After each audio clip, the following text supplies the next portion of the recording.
ለምንድነው ያልያዝነው ዘመነ ካሴን ብለው ራሳቸው ለጠየቁት ጥያቄ መልስ ሲሰጡ ፈሪ ስለሆነ ነው። ፈሪ ቢሆን ጫካ ይገባል ብለህ አታስብ። የፊቱ ገጽታ በደንብ መክሳቱ መጥቆሩ የብዙዎች የጽናት ተምሳሌት እሱ ነው ብለው እስኪሉት ድረስ የእሱ ነው እንደውም ገጽታው ተጎሳቁሎ የምትዋዩ ጫካ ላለው መርዳት አትችልም፣ ለመንግስትም መርዳት አትችልም። ምክንያቱም ጫካ ያለውን ስትረዳ የመንግስት እንትን መጥቶ ሊያስርህ እርምጃ ሊወስድብህ ይችላል። እንደገና ደግሞ አንተ ለመንግስት ደግሞ ብትረዳ ሁሌ መንግስት ከአንተ ጋር አብሮ አይኖርም። ነገ ሲወጡ ደግሞ ይመጡ ነበረ። ከሸዋ ተነስቶ ኡጋንዳ እስኪገባ ድረስ መንግስት አያውቅም ወይ? የመንግስት የጸጥታ ሰዎች አያውቁም ወይ? ሁለቱም ጋር የምታየው የተለያየ ፉከራ ነው። እንግዲህ አንድ ቀን ደግሞ ወጥቶ ማን ፈሪ እንደሆነ ማን ምን እንደሆነ ምናምን የሚለውን ነገር ደግሞ ከዘመነ እንሰማዋለን ብዬ አስባለሁ። የዘመንንና የእስክንድርን አንድ ለመሆን ጫፍ ላይ የደረሰ ጉዳይ ወደኋላ ይጎትታል። ኬንያ ድንበር ላይ በሁለት አይነት መንገድ ልታልፍ ትችላለህ። አንደኛ ህጋዊ ሰው ሆነ ማህተም አስመትተህ ምናምን ሊሆን ይችላል። ሁለተኛ ለኬንያ ፖሊስ ትንሽ ገንዘብ ከሰጠው የቱ ጋር መሀል ከተማ ላድርስ ወይ ነው የሚልህ።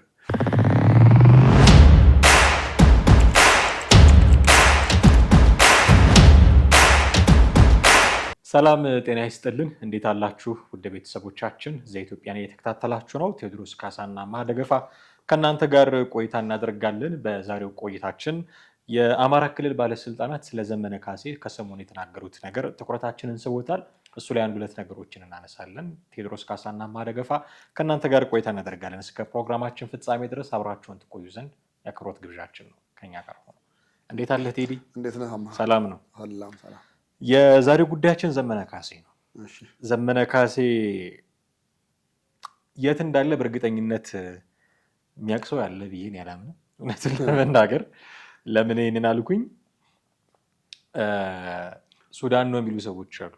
ሱዳን ተሻግሮ ገብቷል የሚሉ ሰዎች አሉ። ኤርትራ ደርሶ መምጣቱን ባለፈው አንስተነዋል መሰለኝ ማስረሻ ሰጤ ሲናገር ነበረ። እና እንደዚህ አንድ ቦታ ቁጭ ብሎ ያለ ሰው አይደለም። ስለዚህ እንደው መንግስትም በሚያደርገው ሀሰሳ አግኝቶትም አያውቅም። ስለዚህ የት እንዳለ በእርግጠኝነት ለማወቅ አስቸጋሪ ይመስለኛል። ይህ እንዳለ ሆኖ የምክትል ርዕሰ መስተዳድር ናቸው መሰለኝ ዶክተር አብዱ ሁሴን የአማራ ክልል ምክትል ርዕሰ መስተዳድር ለምንድን ነው ያልያዝነው ዘመነ ካሴን ብለው ራሳቸው ለጠየቁት ጥያቄ መልስ ሲሰጡ ፈሪ ስለሆነ ነው የሚል ነገር ተናግረዋል። እና እሱም እንግዲህ ፈሪ ለእናቱ ብሎ የተደበቀ የተሸሸገ ከሆነ አንድ ጥሩ ታክቲክ ነው በህይወት ለመቆየት።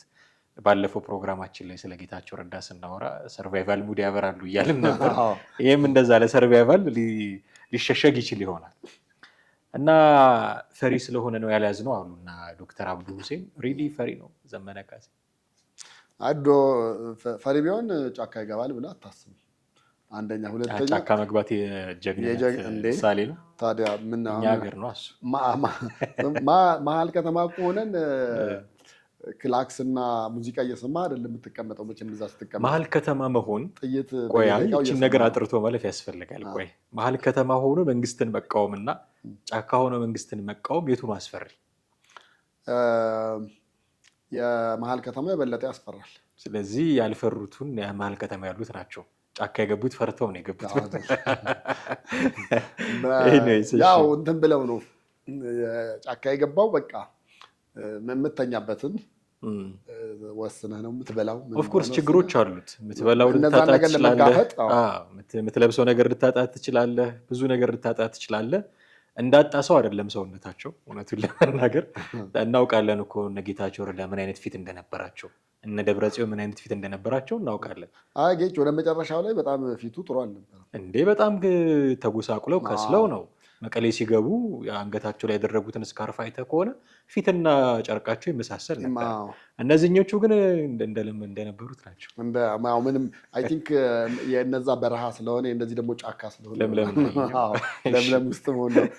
ለምሳሌ አንዳንድ የሸኔ የሚያዙትን ስታይ ግርም አይልም እንደ ፀጉራቸውን በተወሰነ ቀን እየተጎነጎኑ እየተሰሩ ምናምን ነገር ቅባቱንም ቅቤውንም እያማረባቸው እኮ ነው። ተያዙ ተማረኩ ተብሎ እኮ ፎቶ አስበው ተማረኩ ተብሎ ነው እዛው ተይዘው እዛው ፎቶ እዛው ተነስተው ስታያቸው ያማረ ፊት ነው ያላቸው። ለዚህ የሚሰጠው ትንታኔ ምን መሰለህ? እየዘረፉ ነው የሚኖሩት ህዝቡን። ላሙንም ቅቤውንም ምኑንም እየዘረፉ ስለሚኖሩ የጎደለባቸው ነገር የለም። እንደውም አንድ ጊዜ ፊልድ ማርሻል ብርሃኑ ጁላ መጀመሪያ በሬ ዘርፉ ነበር አሉ፣ በግድ ይቀበሉ ነበሩ። ከዛ በግ ፍየል መዝረፍ ጀመሩ። መጨረሻ ላይ ህዝቡ ስለጣ ዶሮም መቀበል ጀመሩ። እዛ ደረጃ ደርሰዋል። ስለዚህ የህዝቡን እያስገደዱ የሚወስዱት የሚቀበሉት ነገር ስላላቸው እዛ አካባቢ ያለው ህዝብ ግን ምንም ልታደርገው አትችልም። የቡሄ ዳቦ በላው ከላይም እሳት ነው ከታችም እሳት ነው። ለሽምቅ ተዋዩ ጫካ ላለው መርዳት አትችልም፣ ለመንግስትም መርዳት አትችልም። ምክንያቱም ጫካ ያለውን ስትረዳ የመንግስት እንትን መጥቶ ሊያስርህ እርምጃ ሊወስድብህ ይችላል። እንደገና ደግሞ አንተ ለመንግስት ደግሞ ብትረዳ ሁሌ መንግስት ከአንተ ጋር አብሮ አይኖርም። ነገ ሲወጡ ደግሞ ይመጡ ነበረ እና ይሄ ነገር ዛሬ ብቻ አይደለም። እኔ አይ ቲንክ በደርግ ጊዜም ነበረ። ለምሳሌ የኦላ እና አንድ ወታደር ሲነግረኝ እዛ ግንባር ድረስ የሄደ ሰው ነው እሱ። በቃ እነሱ አሉ የተባለበት ቦታ ሌሊት ተነስተን ሄደን አለ ሊነጋጋ አካባቢ ስናይ ይሄ ልክ እንዳሁኑ በግ ፍየል ከህብረተሰቡ ይወስዳሉ። ወስደው እዛው በደንብ አብስለው ከበሉ በኋላ እሳቱን ሁሉ አዳፍነው ይሄዳሉ አለ እና እዛ ቦታ ስንደርስ በጭሱ መመራት ጀመርናል። እዛ አካባቢ ስንደርስ እሳቱ በትክክል ገና ተዳፍኖ አላበቃም። የአመዱም ሙቀት ሁሉም ነገር አለ። እዛ አካባቢ ያሉትን በሙሉ ሰበሰብንና አስረን መጠየቅ ጀመርናል። አልመጡም ብለው ሸመጠጡ። አልመጡም ብለው ከዛ ረጅም ሰዓት ስናስርና እርምጃ መውሰድ እንጀምራለን ምናምን ብለን ስንል እውነቱ ለመናገር ከሆነ መጥተዋል፣ ግን አሁን ብንነግራችሁ መጥተዋል ወይ ደግሞ ነገ ይመጣሉ ብለን ብንናገር እናንተ ነገ አትኖሩም፣ እነሱ ተመልሰው ይመጣሉ። ስለዚህ አብዛኛው ኢትዮጵያ ውስጥ ያሉ ኦላም በለው ፋኖም በለው ተመሳሳይ አይነት ከህብረተሰቡ እየተወሰደ ተመሳሳይ አይነት ነገር ነው እንጂ መቼም ቀለብ የሚሰፍርላቸው የለም እኮ። በነገራችን ላይ እኮ ኤርትራ ያሉ እኮ ይጠቅማቸው የነበረው ምንድን ነበር? ግንቦት ሰባትንም ሌሎቹንም በል ከውጭ የሚመጣ ገንዘብ ዶላር አለ። በዛ በትክክል በምቾት ነበር የሚኖሩት። እዚህ ያሉትን በዘመነ ህወሓት ደግሞ የኤርትራ ተቃዋሚ ሆነው እዚህ ካሉት ጋር ደግሞ የምናውቃቸው ነበሩ በአካል። በምንድን ነው የተዋወቁን? ከውጭ የሚመጡ አሉ፣ ከአሜሪካ የኤርትራ ተቃዋሚ ሆነው ይመጣሉ። እዚህ ስለሚመጡ ለፕሮፓጋንዳ የሚሆን መጽሔት ይሰራ ተብሎ ገንዘብ ተመድበዋል። ስለዚህ እናንተ ሙያው ላይ ስላላችሁ ስለምታውቁ አግዙን በሚል ነው ከኛ ጋር የተገናኙት እና 22 አካባቢ ያለ አሁንም አልጠራል ፎቅ ላይ ሲሄድ ሙሉ ለሙሉ እነሱ ናቸው ያሉት። ቤቱ የሚኒስቴር ቤት ነው የሚመስል፣ በጣም ጽድት ያለ ነው። የምግቡ መጠጡ ምናምኑ ሁሉ ነገር አሸር ባሸር ነው እና እውነት እናንተ የኢሳያስ ታጋይ ናችሁ፣ ኢሳያስን ልጥሉ ነው እንደዚህ። ታዲያ ተመቻችታችሁ እንዴት ነው ምናምን የሚሆኑ? አይ እኛ የፕሮፓጋንዳውን ስራ ነው መጽሔት ስራ ነው የምንሰራው። መጽሔቶች፣ ቪዲዮዎች ምናምኖች እና ትልልቅ ስብሰባዎች አዲስ አበባ ውስጥ ይካሄዱ ነበር ኤርትራን ለመጣል።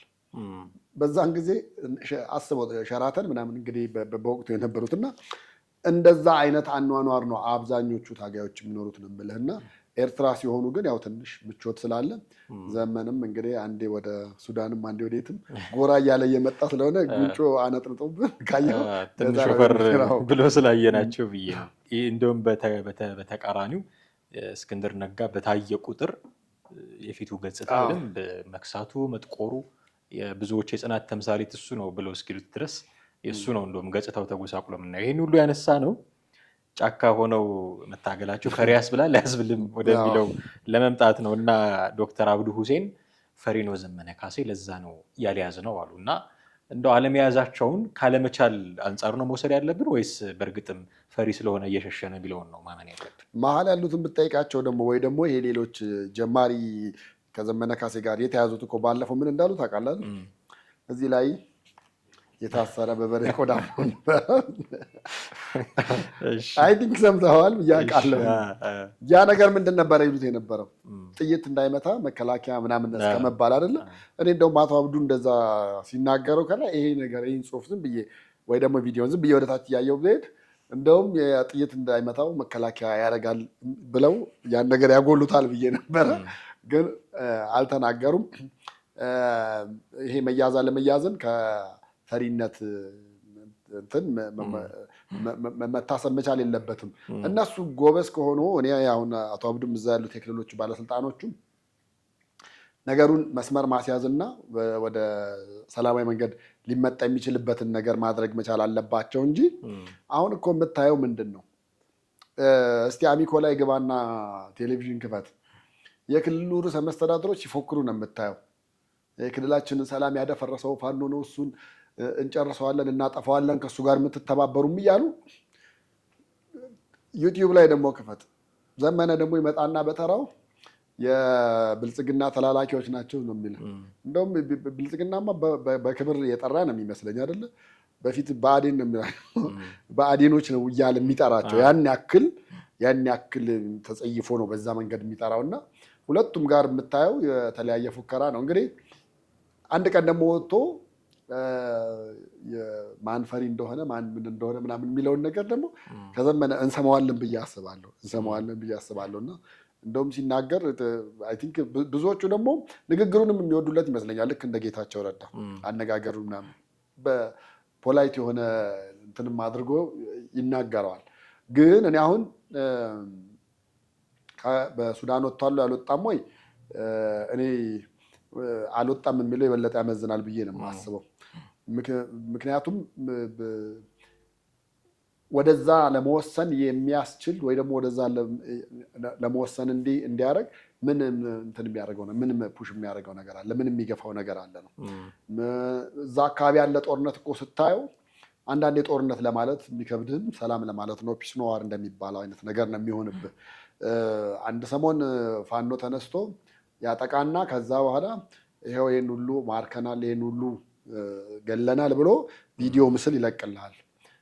በሚቀጥለው ከአንድ ሳምንት በኋላ ደግሞ የክልሉ ባለስልጣን ወይ ደግሞ መከላከያ ደግሞ እነዚህን ሁሉ የማረክናቸው ናቸው ደግሞ ብሎ ደግሞ ታያለ እንደዚህ። እና እንዲህ ከፍና ዝቅ እያለ የሚሄድ አይነት ነገር ነው እንጂ የሚሆነው ያን ያክል እሱን ከእሱ ሊያስወጣው ይችላል ብዬ አላምንም። ያን ያህል ሱዳንም ያን ያህል ፒስ ነው ብዬ አላስብም። አይ ቲንክ የህወሓት ኃይልም ደግሞ በተወሰነ መንገድ እዛ ያሉ አሉ። ከእነሱ ጋርም ያን ያህል መዋደድና ያን ያህል እንትን የላቸውም። ባይሆን ለድርድሩ ስል ከመንግስት ጋር ለሚኖረው ድርድር አይደለም። ለምሳሌ ከህወሓት ጋር እርስ በርስ ለሚያደርጉት ለሱ ሱዳን ሊሄዱ ይችላል። ሱዳን ሊሄድ ይችላል። በዚህ ደረጃ ግን አሁን እኔ ሱዳን አለ የሚለውን አምኜ ሳይሆን ይሰጣሉ እንደዚህ አይነት አስተያየቶች የለም ሀገር ውስጥ የሚሉ አስተያየቶች ይሰጣሉ። ወደ ሱዳን ወጥቷል እንደዚህ እየተባለ ግን በዚህ ደረጃ ልል ነው ወይ ድንበሩ የሚል ጥያቄ ማንሳት ስለፈለኩኝ ነው። ግረ መንገዴን ኤርትራም ሄደ ይባላል፣ ሱዳንም ገባ ይባላል። እኔ አሁን የቦርደሩን ሁኔታ በደንብ ጥያቄ ውስጥ እንድከት የሚያደርገኝ ማን ነው? አንድ ጌጥዬ ያለው የሚባለ ጋዜጠኛ ነው። ከሸዋ ተነስቶ ነው ኡጋንዳ የገባው። ከሸዋ ተነስቶ ኡጋንዳ እስኪገባ ድረስ የጠላቴ የምትለው አካል አንደበት የሆነ ሰው ነው። እዚህ ሀገር ውስጥ ሆኖ ከኢትዮ 360 ጋር ይሰራ የነበረ ሰው ነው። ስለ ፋኖ ነው የሚያወራው። መንግስት እንዲህ መሆን አለበት እያለ የሚሰራ ሰው ነው።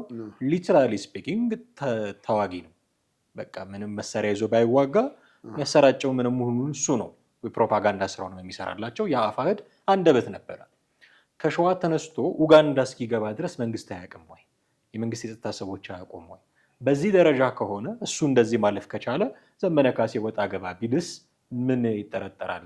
እንደ ልቡ ሊሆን ይችላል ብዬ አስባለሁ። እና በዚህ ደረጃ ልል ነው ወይ? ድንበር ላይ ያለን ቁጥጥር በዚህ ደረጃ የሳሳ ነው ወይ የሚል ጥያቄ ማንሳት ስለፈለኩ እኔ ደግሞ እሱን ሳይሆን ማስበው መንግስት ያን ያህል ስጋት አይደሉም ብሎ የለቀቃቸው ስለሆኑ ነው እንጂ እኮ እንደዚህ አይነት ሰዎች ሲሆኑ ሁሌ በቦሌ ኤርፖርት ይወጣሉ ብለህ አይደለም የምታስበው። ፓስፖርት ይዘው አሳድሰው ቪዛ አስመትተው ይወጣሉ ብለህ አይደለም የምታስበው። በድንበር ነው ሊሆን የሚችለው። እንደዛም ቢሆን ልንገርህ፣ መጀመሪያ ኬንያ ነው፣ ከኬንያ በኋላ ነው ዩጋንዳ። አሁን የነጌጥዬን ጉዞ ያለውን ስታየው ማለት ነው። ከሞያሌ ኬንያ ኢሽሊ የሚባለው መንደር ድረስ የሚሄዱ ባሶች አሉ። እነዛ አውቶቡሶች እንደ ማንኛውም እንደሚከፈለው ሰው ነው ከፍለህ ልትሄድ የምትችለው ልትገባ የምትችለው። ኬንያ ድንበር ላይ በሁለት አይነት መንገድ ልታልፍ ትችላለህ። አንደኛ ህጋዊ ሰው ሆነ ማህተም አስመትተህ ምናምን ሊሆን ይችላል። ሁለተኛ ለኬንያ ፖሊስ ትንሽ ገንዘብ ከሰጠው የቱ ጋር መሀል ከተማ ላድርስ ወይ ነው የሚልህ። መሀል ዋናው ታውን የሚሉት እነሱ እዛ ታውን ላድርስ ወይ ብሎ ሊልህ ይችላል። ገባ ወጣ ፓስፖርት ምናምን በቃ ቶታሊ ኮራፕትድ የሆነ መስመር ስለሆነ ያኛው በገንዘብም በምንም አይነት መንገድ ማለፍ ትችላለህ። እኔ አንድ የነበረች ጋዜጠኛ ልንገርህ፣ ቴሌቪዥን ላይ ስሟና እንትኗ የተለጠፈና ምናልባት ከእሱ አንጻር ታየዋለህ ብዬ አስባለሁ። ፋክት የሚባል መጽሔት ታውቃለህ? በኋላ ተመስገን ተሜ ነበረ እንትን የሚያደርገው። እሱን ከከፈቱት መካከል አንደኛው ፋጤ ጅቡቲ ነበር ያለችው። ጅቡቲ እያለች የኢህአዴግ መንግስት ህገ መንግስቱን በኃይል ለመናድ ብሎ ያው የዛን የሚሰሩት ዶክመንተሪ አለ። እንደዛ ሰራርተው ፎቶ የሁላችንንም ምናምን ነገር አደረጉና ለጥፈው ቴሌቪዥን ላይ አየናት። ፋጡማ ኑሪያ የምትባል ምናምን ነገር እያለ ተለቆ ደነገጥን። ከዛ ፌስቡክ ላይ እናወራ ስለነበረ ፋጤ ህገ መንግስቱን በኃይል ልትንጂ ነው እንዴ? ለምንድን ነው መተሽ እጅ ማትሰጪው ምናምን አልናትኛ። ለምን ልጅቱ በዛ ወይ የምትሄድ አይደለችም። በቃ በቢዝነሱን ነው ገንዘቡን ነው ተሰርቶ ታትሞ ከሚመጣው ነገር ነው እንጂ ያን ያህል ለመንግስት ስጋት የምትሆን አልነበረችም። ግን የኢህአዴግን በአንድ በኩል የምታየው እንትን አይነቅም። ይሄ እነዚህ ትንንሾች ናቸው ምናምን ነገር ብሎ አይነቅም።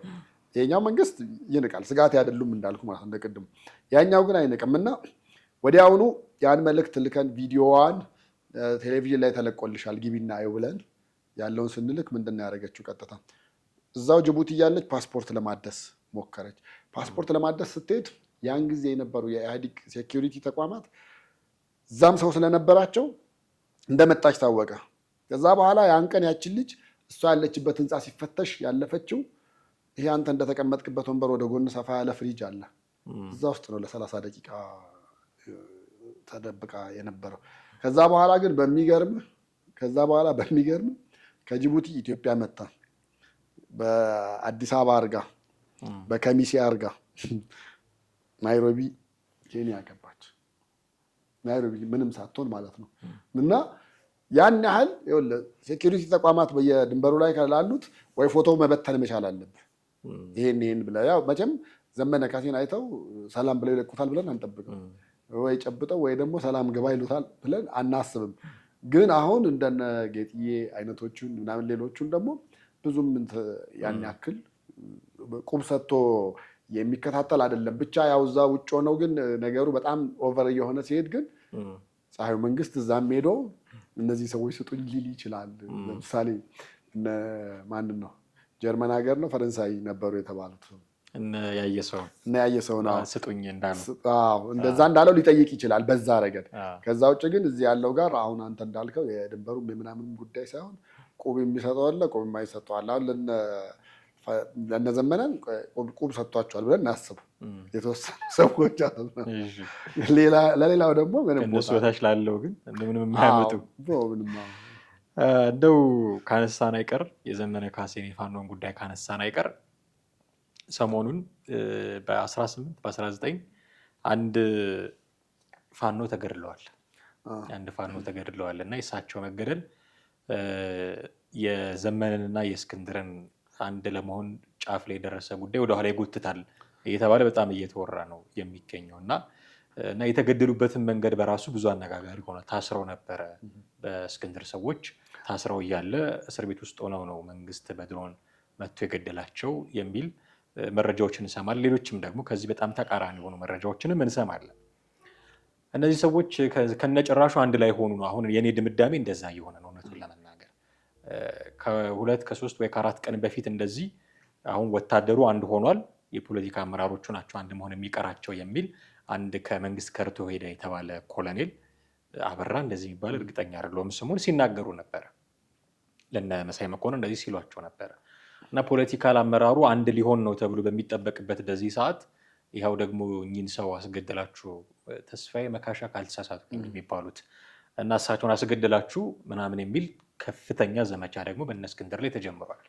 እና እነዚህ ሰዎች ምንም ጫፍ ቢደርሱም አንድ ሐሙስ ቀረን ቢሉም ከነጨራሹ የሚስማሙ አልመሰለኝም። አሁን ሳየው አዎ ግን የእነሱ ነገር እኔ ደግሞ አንዴ መጣ አንዴ መለስ ምናምን እያለ ይሄዳል ነው። እኔ ደግሞ የኔ እይታ ደግሞ በቃ አሁን ባለፈው ተለያይተዋል ተብሎ አፋባሃ ምናምን እያሉ የተለያየ ስያሜ የሰጡት አይደለም።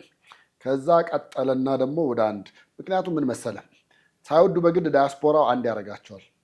ዳያስፖራው ሳፖርት እያደረጋቸው ነው ያለው የመንግስት ተቃዋሚ የሆነው ዳያስፖራ።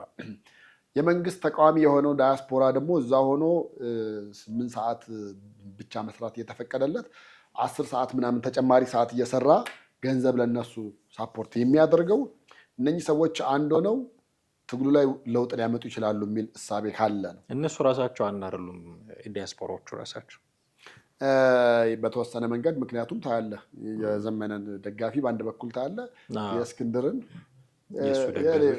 እንደዛ የከሌ የሚል አይነት ነገር አላቸው እና አንዳንዴ ደግሞ ምንድነው እኮ የሚሏቸው ከነሱ ጋር አንድ ትሆኑና ወዮላችሁ እነሱ ናቸው የሚያስጠቋችሁ፣ በፍጹም እንዳትሆኑ እናንተ ራሳችሁን ችላችሁ ሂዱ ታገሉ፣ እኛ በአስፈላጊው ነገር ሳፖርት እናደርጋለን የሚል ደግሞ ዳያስፖራ አለ እዛ ሆኖ። አንድ አዲስ ፊልም ወጥቷል ከሰሞኑ አለምሰገድ ተመልሶ ወደ ፊልም የመጣበት ዲያስፖራው ይላል ርዕሱ።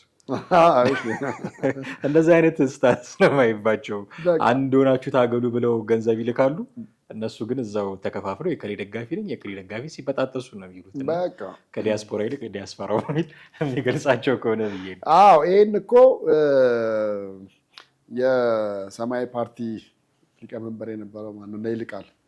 በቃ እነሱ ላይም በግልጽነት የምታየው ነው ነው። አሁን አንድ ለማድረግ ለእነሱ እነማን ይሰራሉ ለምትል እነ ዘመድኩንን ምናምን ሌሎችን ልጠቅስ ትችላለህ። ይሄ ማለያየት ምናምን ላይ ደግሞ ስታይ እነ ኢንጂነር ይልቃልን ምናምን ልታይ ትችላለህ። ፊት ለፊት በቃ እኔ ደጋፊ ነኝ ብሎ ፊት ለፊት ነው ምንም አለ ምንም እንትን እኔ የከሌ ደጋፊ ነኝ በቃ ምንም ማለት በግልጽ ነው። ያን ያክል ምን ታያለህ። እንትና ጋር ልደቱ ጋር ብትመጣ ደግሞ የእነሱን ትግል ሲጀመር ዱቄት ነው የሚያደርገው። እኔ ሰላማዊ ትግል አቀንቃኝ ነኝ ነው የሚለውና የእነሱን ምንም እንደ ጠቅላይ ሚኒስቴሩ እንዳሉት ዱቄት ነው የተበተነ ነው ምናምን እንደዛ አይነት ነገር አድርጎ ነው ሊገልጽልህ የሚፈልገው። እና ዲያስፖራው በመካከሉ ብዙ ክፍፍል አለ። አሁን እንደው ይህንን ትግል እንደው ከውጭ ሆነ በዳያስፖራ ቦታ ሆነ ምራ ተብሎ ለጀዋር ቢመጣለት ጀዋር በምን አይነት መንገድ ሊመራው የሚችለው ይሆናል ብለህ ታስባለህ አንተ? ወይስ ፍጹም አሁን ጀዋር ኦኬ እንትን አይደለም ነገርየው ሪያሊስቲክ አይደለም። ምክንያቱም ፋኖን የሚመራ ሰው አይደለም ጀዋር ማለት ፋኖን ሊመራ የሚችል ሰው አይደለም። ግን እንደው የቢሆን ዓለም ውስጥ ራሳችንን እናስገባና ጀዋር ይህንን ኬዝ ይመራ ቢባል ብዙ ነገሮችን ያስተካክላል ብዬ ነው የማምነው። ምክንያቱም ስትራቴጂክ መንደፍ የሚችል ሰው ነው። ፖለቲካሊ እዛ ምናልባት እነ ይልቃል እነ ልደቱ አያሌው በሱ ሌቭል ሊያወሩ የሚችሉ ካልሆነ በስተቀር ከዛ በኋላ ያሉት ሰዎች ሚዲያ ላይ የሚጫጩ ናቸው። ፖለቲካሊ የምንሰው ብዙ ሀገሮችን ያማከረ ብዙ ጥናቶችን የሰራ ፖለቲካሊም ደግሞ ትምህርት ያለው ሰው ነው። ስለዚህ ስትራቴጂ ነድፎ በዛ ስትራቴጂ እንዲንቀሳቀሱ ማድረግ የሚችል ሰው ነው። ፈንድሬዝ በማድረግ በጣም ጎበዝ ሰው ነው። ፈንድሬዝ አድርጎ እዚህ ሀገር ውስጥ ያሉትን ወጣቶች አታግሎ ሚዲያ ያቋቋመ ሰው ነው። ወይም ይህንን ያቋቋመ ሰው ያንን ኤክስፔሪንሱን ይዞ መጥቶ ፋኖ ትግል ውስጥ ቢገባ በርካታ ነገሮችን ሊለውጥ ይችላል። እነዛን ሊያሳጣቸው ሁሉ ይችላል። ዳዊት ወልደ ጊዮርጊስ የምትለውን ይልቃል የምትለውን እዛ የፋኖ ደጋፊ ነን የሚሉትን ማዕዛን ምናምን የምትላቸውን በሙሉ ሊያሳጣ የሚችል የሆነ አይነት ስራ መስራት የሚችል ሰው ነው። ግን እንዳልኩ ነገርየው ሪያሊስቲክ አይደለም። ፋኖን የሚመራ ሰው ያው እንትንም ነው አንድም የርዕዮተ ዓለም ጉዳይ ነው። ለምን ጀዋር የብሔር አቀንቃኝ ነው። እነዚህ ኦፍኮርስ እነዚህ መሆን ወደ ብሔር አቀንቃኝነት መጥተዋል። ግን ብሔሩ ራሱ የተለያየ ስለሆነ አይ ጀዋር ሊመራን ነው እንዴ ብለው ደግሞ እንደገና ሌላ ጭቅጭቅ ውስጥ ነው የሚገቡት ሊመጡ ይችላሉ ብለን እናስባለን። ስለዚህ ሊሆን የሚችለው እሱ ወደ ኦላ መንደር ብቻ እሱ ወደ ኦላ ነው። እሱም ግን እንደ ከዚህ በፊቱ አይደለም። እንደምታውቀው ያለው ተጽዕኖ መቀነስም ምንም እያለ ስለመጣ ባለፈው ስናነሳው እንደነበረው አጀንዳ መንታፊ ወደ መሆን ወርዶ አቆልቁላል ነው ማለት አስቦበት። ግን ስትራቴጂ ነድፎ የሆነ ኮንስቲትዌንሲ ፈጥሮ ምናምን ልንቀሳቀስ ቢል የነስም ይብዛም የሆነች ነገር ብልጭ ማድረግ የሚያስችል እንደው አትሊስት ባይሳካለት እንኳን ስትራክቸርድ የሆነ ነገር መስራት የሚችል ሰው ነው። ይሳካለታል አይሳካለትም ብዙ ሴናሪዎች አሉ። እንደ ዝም ብለን ነብይ አይደለም ይሳካለታል ይሄ ነገር ብለህ የምትለው አይደለም። ጠንቋይ ስትቀልብ አትኖርም። ፖለቲካ ነው ጉዳዩ። አገር ውስጥ ያሉትም ሰዎች አመራሮች ናቸው። ብዙ ነገር ሊፈጥሩ ይችላሉ። ግን የሆነ ነገር ስትራክቸር የሆነ ነገር ስትራቴጂ ነድፎ መንቀሳቀስ የሚችል ልምድም ያለው የዛ ልምድም ያለው ሰው ደግሞ ስስብልቶችን የሚያውቃል፣ የሚናገራቸውን ነገር ያውቃል። እኔ ተሳስቶ አይመስለኝም ኦሮሚያ አውት ኦፍ ኢትዮጵያ ያለው ይሄ ዳህፀ ልሳን አይመስለኝም። ሆን ብሎ የተናገረው ነገር በሜንጫ እንላቸዋለን ያለው እኔ ተሳስቶ አይመስለኝም። ሆን ብሎ የሚናገራቸው ነገሮች ነው። ስስብልቶችን ያውቃል እና እነሱን እየነካካ ማነሳሳት ይችላል። እነዚህኞቹ የህልውና ትግል አለብን፣ የህልውና ትግል አለብን። በቃ ሰው እየወጣ ጦርነት አንፈልግም የሚል መፈክር ይዞ በብዙ ሺህ የሚቆጠር ሰው ደብረ ማርቆስም ደብረ ብርሃንም ሲሰለፍ ነው የሚውለው። ግን የህልውና ትግል አለብህ ብለው ይነግሩታል። የሚያነሳሱበት ምንም ነገር የላቸውም። ኢቨን ሰራቂዎች ናቸው፣ አጋቾች ናቸው፣ መምህራን የሚገድሉ ናቸው፣ የሀገር ሽማግሌዎችን በንብርክክ የሚያስኬዱ ናቸው። እነ ጀዋርስ እንዲህ ፈተና ሰርቆ ዮሲ ይሰጠዋል እኮ ለወጣቱ ያለኝ ጀዋር ነው ብሎ እንዲያስብ በጣም ብዙ ነገር ነው የሚሰራው። እንደምታውቀው ተከበበ ብሎ ብዙ ሰው ገድሎለታል እኮ። ያን ያክል መተማመን የሚፈጥር ሰው ነው እና እኔ እኩል ሚዛን ላይ ማስቀምጣቸው አይደሉም። ይቅርታ አድርግልኝ። በተጽዕኖም ተጽዕኖ በመፍጠርም ደረጃ ክልሉ ላይ ያን ያህል የተሻለ ተጽዕኖም ፈጠሩ ለማለት ይከብድሃል። በጣም ከባድ ነው። ይሄ እንደዚህ ያለ ነገር ለምሳሌ ህዝባዊ ንቅናቄ ነው ብለህ ዝም ብለህ ብታወራው ስላወራኸው ህዝባዊ ንቅናቄ አይሆንም። የተግባር ነገሮች መኖር መቻል አለባቸው። የህልውና ጉዳይም ከሆነ ደግሞ በጣም ያን ያህል ስትሮንግ ሆነው መሄድ መቻል አለባቸው እንጂ አስበው በጣም ተጠናክረዋል ምን ብለዋል ከተባለ በኋላ ምንድን ነው የሆነው? በጣም ባልተጠበቀ ሁኔታ ማስረሻ መጣና ገባ። ከዛ በኋላ ምንድን ነው እየሆነ የመጣው? እና እኔ የፋኖ ትግል እንደዚህ አንድ ወደፊት ሁለት ወደኋላ ምናምን እያለ የሚሄድ አይነት ነገር ነው እንጂ እንደተባለውም ወደ የህልውና ትግል እንደሚሉትም የህልውና መሆን ያልቻለ በቃ ዝም ብሎ አለ አይደለ? አንድ ሰሞን ያው መቼም እዛ ያለውም ዲያስፖራውም እኮ የሆነ ነገር ይፈልጋል ስል ማየት ለምሳሌ የሚያየው ነገር ይፈልጋል። አዎ እናንተ እየታገላችሁ ከሆነ ምን አያ ይሄው ይሄን ሁሉ ማርከን ነበረ፣ ያን ማየት ይፈልጋል። ይሄን ያህል ገለን ነበረ። በጣም ሰው ካልሞተ ደግሞ የራሱን ሰው ገሎም ይሄው ሊሰልለኝ ሲመጣ አግኝቼው እንደዚህ ያደረኩት ምናምን የሚል አሁንም ሞቶ ያልከውን ሰውዬ ምናምን ከዛ እሳቤ የሆነ ይመስለኛል። እና አንዳንዴ ፖለቲካ ውስጥ ፖለቲካና የትጥቅ ትግል ሲቀላቀልብህ ይህን አይነት ነገር ነው ውጤቱ የሚሆነው። የራስህን የትግል አጋር አታምነው። የራስህ የትግል አጋር እየሰለለህ እንዳለ አድርገህ ነው የምታስበው። ጥላህን አታምንም። ሰውየውም እኮ ጥላሁን አያምንም ብለው የተናገሩት አይደል? ስለዚህ ያን ያክል ትሆናለህ። ፖለቲካው እና የዚህ የትግል እንትኑ ስልቱ ድብልቅልቅ ሲልብህ ሲስተሙን ብታውቀው እናንተ ብታደርገው እንደ ህወሓት አንድ ቀን ለስልጣን ልትበቃ ትችላለህ። በጣም በዛ ልክ ከሄድክ እነሱ 7 ሆነው ነው የጀመሩት አይደለም? እነዚህ ግን 700 ሆነውም አንድ ውጤት ማምጣት። በእርግጥ ስትበዛ የሀሳብ ብዛትም አንዳንድ ጊዜ የሆነ አይነት ትኬውስ መፍጠሩ አይቀርም። ሁሉም የራሱ ሀሳብ ያመጣና ኢቨን ጥሩ እንኳን ቢሆን የሚያነሳው ሀሳብ ግን ብዙ ሀሳብ ስላለ የትኛውን ፊልተር አድርገህ እንደምትወስድ ትቸገራለህ። ምቀኝነት ይመስላል አንዳንዱ። ይሄ አንተ ሀሳብ ጥሩ አይደለም ቢባል ምቀኝነት ይመስላል። በልጠ ቢሆኑና ትንሽ ሆኖ ቢጀምሩ ኖሮ ከዚህ ተሻለ ይሆን ነበር። እኔም ደግሞ ይኸውልህ እነሱ አሁን የትግል አቅጣጫ ያሉትን ስልት በትክክል የሚመራው ሰው አልተገኘም ብዬ እከሌ የሚባል መሪ የላቸውም። በቃ አንድ እሱ ነው። ዝም ብሎ እምቢተኝነቱና ወደ ጫካ መግባቱ እና ወኔው ነው ያለው ለህልውናው እንደዚሁም ወኔውም እነሱ ነገሮች ተደማምረው ነው ወደዛ የመጡት እንጂ የትግል ስልት ላይ እኮ በጣም ብዙ በተለይ ወታደራዊ ስትራቴጂ የሚያውቁ ሰዎች መኖር መቻል አለባቸው። የጦር መሐንዲሶች መኖር መቻል አለባቸው። እነሱ በሌሉበት ምናልባት እንደ አሁን ናይጄሪያ ውስጥ ሰሞኑን ተፈጠረ እንደተባለው አይነት አሸባሪ ሆነው ነው የሚቀሩት ነው ብዬ የማስበው። ናይጄሪያ ያለው አሸባሪ ምን አድርጓል መሰለህ? አሜሪካ መታ ስትደበድብ ትክክለኛ ቦታ እነሱን ማግኘት መደብደብ አልቻለችም። ለምንድን ነው?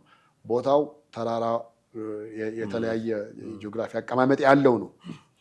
እንደገና በሞተር ሳይክል ነው የሚሄዱት። አሁን አየህ ፋኖ እዚህ መሬቱ ነው፣ ክልሉ ነው፣ ቦታው ነው፣ ተወልዶ ያደገበት ነው፣ ሮጦ ያደገበት ነው፣ ያውቀዋል ያንን ቦታውን። ግን በዛ ልክ ያን ስትራቴጂ ቦታ እንኳን መያዝና የራሱ ማድረግ እንኳን አልቻለም። በቃ አንድ ሰሞን መጥቶ የሆነ እንዳሸባሪ አንድ ሰሞን መጥቶ የሆነ እርምጃ ያስቶ ከዛ በኋላ አታየው፣ ተደብቆ ጠፍቶ ነው የምታየው። ለፕሮፓጋንዳ ደግሞ የተወሰነ ጊዜ ይወጣና ነው ይህን ያህል ማድረክን ደግሞ ሲል እንደዚህ እንደገና አንዳንዴም ታማኝ ለመምሰል ደግሞ የመንገድ ላይ የሰው ገንዘብ የዘረፈ ምናምን ተብሎ ይመጣል ተይብሎ ደግሞ ይመጣል። በቃ እንደዛ ያሉ ነገሮች እያየህ ነው ልትሄድ የምትችለው እንጂ የተደራጀ የተቀናጀ ወደ አንድነት ያመጣ ምናምን አይነት ነገሮች በፍጹም የለም። መሬቱ የነሱ ስለሆነ ብቻ ሊያውቁትና ሊሮጡበት ሊደበቁበትም ሊያጠቁበትም የሚችሉበት እድሉ ይኖራል። ከዛ በዘለለ ግን የተሻለ ነገር ይኖረዋል ብዬ አላምንም። አንድ ቁም ነገር ስታነሳ ነበረ፣ ዲያስፖራው ማየት ይፈልጋል፣ የሆነ ለውጥ ተጨባጭ ነገር ማየት ይፈልጋል። እሱን ሲጠብቅ ማስረሻ ሰጤ ተደራድሮ ለመንግስት ገብቶ አረፈው ስትል ነበረ እና እሱ ብቻ አይደለም ሌሎች የሚገባሉ እያሉ አሁን የሚፎክሩ ሰዎች አሉ። በተለይ ደግሞ እስክንድር ነጋን እየጠቀሱ አዲስ አበባ ታይቷል ይላሉ፣ ለመንግስት ይገባል ይላሉ። እንደውም የእሱ እጅ ሰጠ የሚለው ነገር አይመጥነኝም ብሎ ስለሚያስብ ወደ ውጭ ሊወጣው ሁሉ እየተነጋገረ ነው የሚሉ እንደዛ ብለው መረጃ የሚወጡ ሰዎች አሉ። ኦፍኮርስ ይገባኛል፣ በዘመቻ መልክ ነው ያንን የሚያደርጉት። ግን መቼም እሳቱ በሌለበት ጢሱ አይታይም ብለን ምንጠረጠራቸው ነገሮች ግን ይኖራሉ እና እስክንድር ነጋ የመጨረሻ ጥያቄ ነው፣ በዚህ ደረጃ ተደራድሮ ወይ ለመንግስት ይገባል ወይስ ከሀገር ይወጣል ብለህ ትገምታለህ? እኔ ለመንግስት እጅ ይሰጣል ምናምን ብዬ በፍጹም አላምንም። እስክንድር በፊት ከነበሩትም አቋሞቹ ስታያቸው፣ ምክንያቱም የተቃዋሚነት ተፈጥሮ ያለው ሰው እሱ በቃ በዘመነ ህወሓትም በማንኛውም ጊዜ ብለህ በለው ኢቭን አሁን ከለውጡ በኋላ ራሱ መንግስት ፈቶት እኮ ና ታከለውማ አግኝቶታል መንገድ ላይ እና እኔ መኪና ውስጥ ግባ ልሸኝ ሲለው አላምንም። መኪናው ነው የሚቃወመው አይደል? በቃ አላምንም ስለ ጥላውን የማያምን ሰው አለ አይደል? አፍነው ሊወስዱኝ ነው እንደዛ አይነት ነገር እና የሚሰጠው ለመንግስት እንዲያስረው ነው ወይስ ለቆት በመሀል ከተማ ደግሞ እየሄደ እንዲያለ ምናምን እና ኢቭን ካፌ ውስጥ ተቀምጦ ተቃዋሚ ሳይሆን እኮ ነው የምልህ ከለውጡ በኋላ ጋዜጣ ወጥቶ ነበረ። ጋዜጣ ላይ ላይሰንስ አውጥቶ እየሰራ ካፌ ውስጥ ሲቀመጥ እኮ የሆነ ሰው ሁለት እንዲህ ትንሽ ትኩር ብለው ካዩት ቤትን ቀየር የሚል ሰው ነው። የሚከታተሉኝ አሉ ብሎ የሚያስብ እንግዲህ አስበው ከለውጡ በኋላ እዛ ጋር ያለው ስርዓት በሙሉ ተራግፎ ምን ብሎ አሁን እዚህ ጋር አዲስ ነገር ነው ብለን የምታስበው ማንም የደህንነት ኃይል ይከተለኛል ብለህ ማሰብ መቻል የሌለበት ስልክ ይጠለፋል በየሄድኩበት እነሱ የማትልበት ሲቹዌሽን ላይ ሆነሃል። እንደዛም ሆኖ እስክንድር ግን የትም ቦታ በተቀመጠበት ጥላውን ያለማመንና እንዲሄድ ሲዞር ያውም አዟዟሩ ደንገጥ እንዳለ እንደዛ አይነት ነገር ነውና እኔ ለመንግስት እጅ ሰጥቶ አምኖ ይቀመጣል የሚል እምነትም ግምትም የለኝም በምንም ተአምር። አይ ብቅ ብሎ መስቀል አደባባይ ያኔ ይኸው ቆፈሩት ሲል ነበረ ይኸው እንደዚህ አምሮበት እያለ መግለጫ ቢሰጥ የተወሰነ ምናልባት ለጨዋታው ድምቀት ይረዳል። መንግስት እሱን ማሳመን ከቻለ እሱን ያሳመኑትን ሰዎች የበለጠ ታደንቃለህ። ለምን አንዳንዴ በአንዳንድ ሜንታሊቲ በጣም እንትን ያሉ ሰዎችን ወደዛ ማምጣት በፍጹም አይሆንልም፣ አትችልም። አሁን ልደቱን ልንገርህ አመተህ እዚህ ስልጣን ብትሰጠውና ብልጽግና ውስጥ የሆነ ቦታ ምናምን ቢቀመጥ በዛው ልክ ዝም ብሎ ተቀምጦ እንደነ ግርማ ሰይፉ እየጻፈና መንግስትን እያወደሰ ይቀጥላል ማለት የማይቻል ነገር ነው እና አሉ አንዳንድ ኢትዮጵያ ውስጥ ያሉ ተቃዋሚዎች አመታህ ምንም ነገር ልታደርጋቸው ማትችለው ምንም በቃ የቱ ቦታ ምን ላይ በቃ እንደዚሁ እንደለመዱት እንደ ተቃዋሚ ሁሌ እንደዛ እንደሆኑ ይቀመጡ ብለህ የምትል ወይ ደግሞ ፓርላማ እንዲያሞቁ እንዲያደምቁ አድርገህ ልታስቀምጣቸው ትችላለህ። እስክንድር ከነዛ አንዱ ነው። በቃ እግዚአብሔር ይስጥህ። በጣም አድርጌ አመሰግናለሁ ቴዲ። ውድ ቤተሰቦቻችን እናንተም ከኛ ጋር ነበራችሁ ቆይታ እጅግ አድርገን እናመሰግናችኋለን። ሀሳብ አስተያየቶቻችሁ ልታደርሱን እንፈልጋለን። በስልክ መስመራችን በመደወል አሊያም ከታች ባለው የሀሳብ መስጫ ሳጥን ውስጥ በማስቀመጥ ልታደርሱን ትችላላችሁ። ቴዎድሮስ ካሳና አማሃ ደገፋ ከእናንተ ጋር ቆይታ ያደረግን የዛሬው ፕሮግራማችንን እዚህ ላይ እናበቃለን። እጅግ አድርገን እናመሰግናችኋለን። ጤና ይስጥልን።